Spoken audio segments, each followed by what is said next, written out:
Hari ini di tanggal cantik, Senin 26 Januari 2026, Ranti Maria dan Rain Wijaya akhirnya melabuhkan cinta mereka di pelaminan.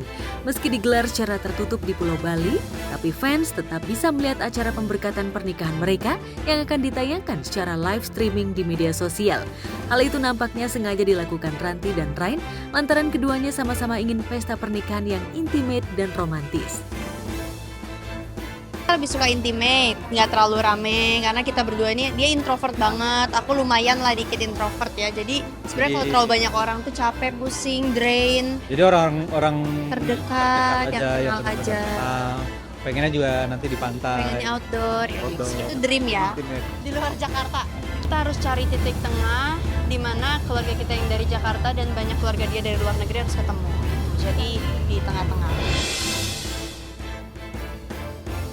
Selain gelar pesta pernikahan yang intimate, Ranti dan Rain juga sempat menggelar sesi foto prewedding secara intimate juga.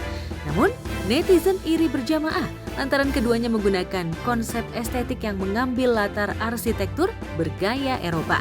Apalagi di salah satu unggahannya Ranti menuliskan caption, "I have found the one whom my soul loves." Lantas apa sebenarnya alasan yang membuat Ranti yakin Rain adalah belahan jiwanya? Karena menurut aku Rain itu pekerja keras. Aku tuh suka laki-laki yang pekerja keras. Jadi kayak dia tahu naluri dia sebagai laki-laki dia harus bekerja. Ngerti gak sih? Karena aku kenal beberapa orang laki-laki yang gak mau bekerja.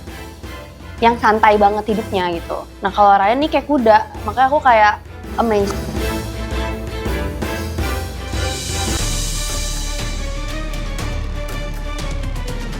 Pahitnya berkata jujur dirasakan Aureli Moremans. Keberaniannya membongkar masa lalunya ternyata menuai ancaman dan intimidasi. Aureli mengungkap teror yang menyerangnya dalam bentuk memantau aktivitasnya, mengerahkan buzzer, hingga melakukan siaran langsung di media sosial.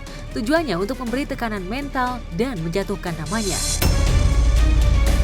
Begitu buku aku keluar dan belum banyak yang baca waktu itu, udah ada satu pihak yang sibuk live di sosial media dan mengeluarkan pernyataan-pernyataan yang menurut aku sangat intimidatif. Diancam lagi seperti waktu aku masih SMA. Udah lama banget sih, tapi walaupun udah 16 tahun yang lalu, sampai sekarang tokoh yang ada di buku ini masih masih memantau setiap langkah aku gitu rasanya.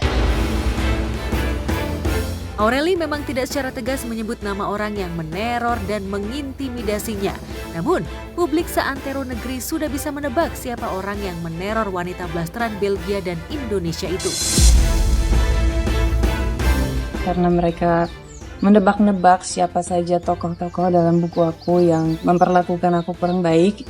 Dan aku minta maaf banget, itu bukan tujuan aku sama sekali. Aku nggak tahu bakal banyak orang yang baca dan banyak orang yang menebak-nebak dan ya aku nggak tahu bakal kayak gitu ini. Berusaha mengalihkan masa lalunya yang menorehkan trauma mendalam, Aureli justru malah kembali dihantui ketakutan yang sama. Untungnya Aureli sudah berubah, dia bukanlah yang dulu. Saat ini Aureli tidak gentar menghadapi pihak yang meneror dan mengintimidasi dirinya. Aureli akan melawannya dengan menyeret sang pelaku ke ranah hukum. Keberaniannya itu mendapat banyak dukungan dari masyarakat. Bahkan ada di antaranya yang memberi bukti-buktinya kepada Aureli jika nantinya akan menempuh jalur hukum. Walaupun tadinya aku tuh nggak ada niat untuk bawa ini ke jalur hukum, tapi kalau ancaman dan intimidasi tetap berlanjut terus ya mungkin sebaiknya aku nggak diem aja kayak dulu ya.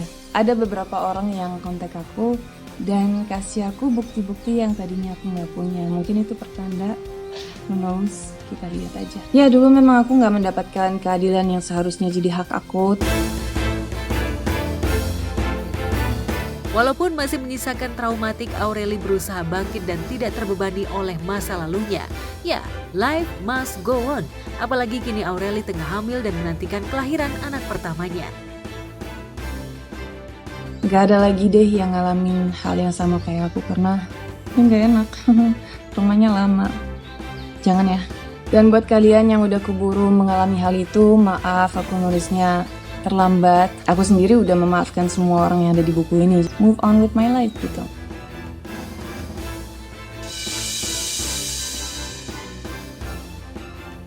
Menuju malam kompetisi Indonesian Idol Season 14 Top 17, para peserta tak hanya mempersiapkan vokal, mereka juga ditantang untuk menguasai koreografi yang akan menguji fokus dan stamina.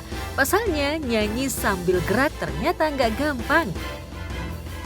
Ketika kita melakukan performance kan itu kan kita membutuhkan stage act ya, apalagi kalau untuk lagu yang upbeat pastinya itu penempatan nafas dan juga pengiritan di mana kita harus power dan juga lembutkan suara itu sangat berpengaruh. Karena koreografi ini kita nggak latih satu kali doang, maksudnya kita berkali-kali ngelatih, jadi kita tuh mulai terbiasa dengan gerakannya. Dengan koreografi itu juga bisa membantu menambah nilai lebih dari buat penampilan kita ya, itu sih menurutku.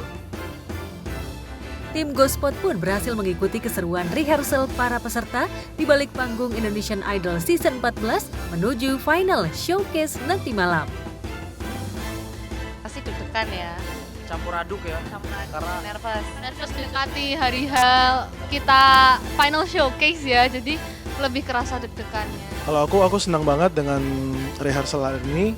Apa yang sebelumnya aku belum ada gambaran sama sekali, dengan pemetaan di atas panggung semuanya bisa dibantu dengan baik oleh kakak-kakak dan juga coach-coach yang lain. Jadi Yang menjadi rasa gugup tersendiri, takut pulang. Di panggung Indonesian Idol bukan hanya nada yang diuji tapi juga mental.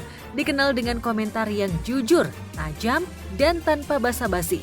Soleh Solihun selalu berhasil membuat para peserta menahan nafas.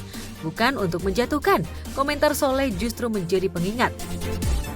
Ngomongnya tuh memang pedes, menusuk, tapi menurutku tuh benar banget.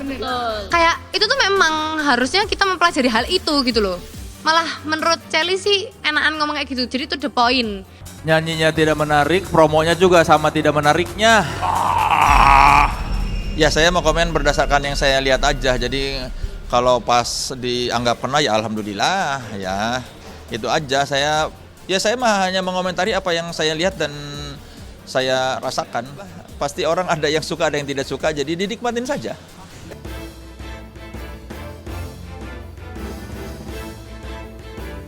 Malam besar itu semakin dekat. 17 mimpi, 17 suara terbaik Indonesia dan satu panggung yang akan menentukan segalanya. Seperti apa persaingan antara peserta yang tersisa?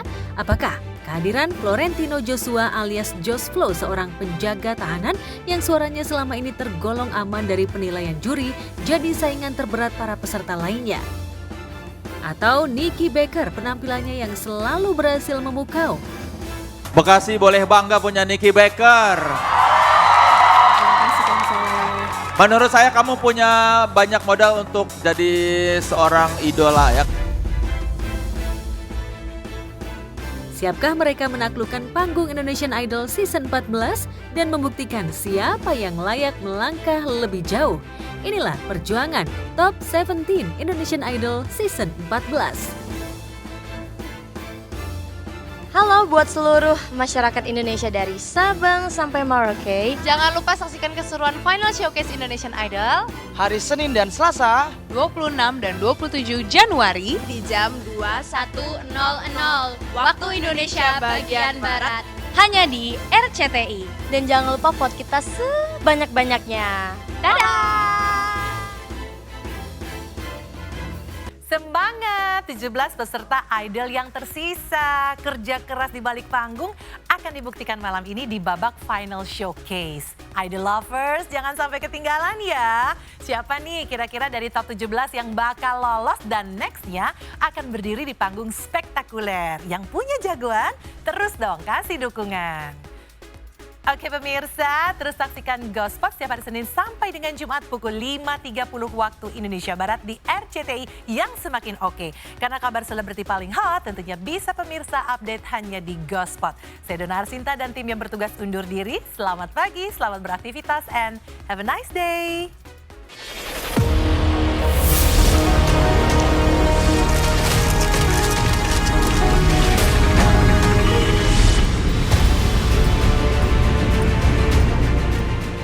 apaan sih lo? Allah yang apa-apaan. Lo itu siapa?